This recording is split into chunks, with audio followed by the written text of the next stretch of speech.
a Prime Minister at a community centre promoting an important policy to provide more help to the lonely. And if only it worked for political isolation, she could have used it in the Commons this afternoon, where she received almost no support, even from her own side, for her Brexit plans following the near breakdown of negotiations with the rest of the EU. We have been clear that we cannot agree to anything that threatens the integrity of our United Kingdom. People are rightly concerned that what is only meant to be temporary could become a permanent limbo, with no new relationship between the UK and the EU ever agreed. Now, what divides the EU and the Prime Minister is how to keep open the Irish border in order to maintain peace there. The Prime Minister's plan is to put the whole of the UK in one new customs arrangement with the EU, but this might not be achievable, and so there's a need for an insurance policy or backstop which would in effect maintain current customs arrangements with the EU. But the EU has doubts, so it wants, don't laugh please, a backstop to the backstop. And it is this double backstop which the PM has rejected, because she thinks it would divide the UK with customs checks by the Irish Sea.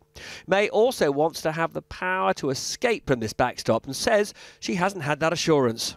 So one after another, Tory MPs lined up to urge the Prime Minister to say when this so-called backstop would end, such that the UK would be able to do trade deals with other countries and the risk would end of Northern Ireland being separated from Great Britain. How long does she think that this temporary arrangement might last? The very latest deadline by which this country will take back control of our tariff schedules in Geneva will be, as I think she has just said, December 2021.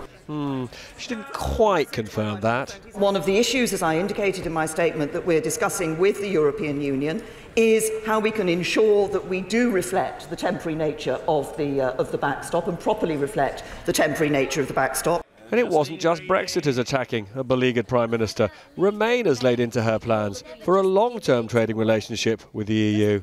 That for the first time we will have tied the hands of future generations to be bound by rules that they will have had no chance to write. I will not be able to support the government in this unless this matter is put to the British people again.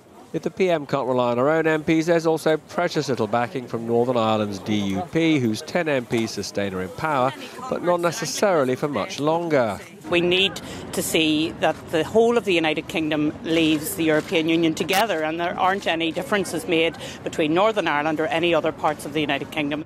Gosh, Downing Street may look calm, but the night before one of the most important cabinet meetings of the Prime Minister's life, how on earth will she shape a Brexit plan that secures agreement both from the European Union and, much harder, her own ministers and MPs? Robert Peston, News at 10.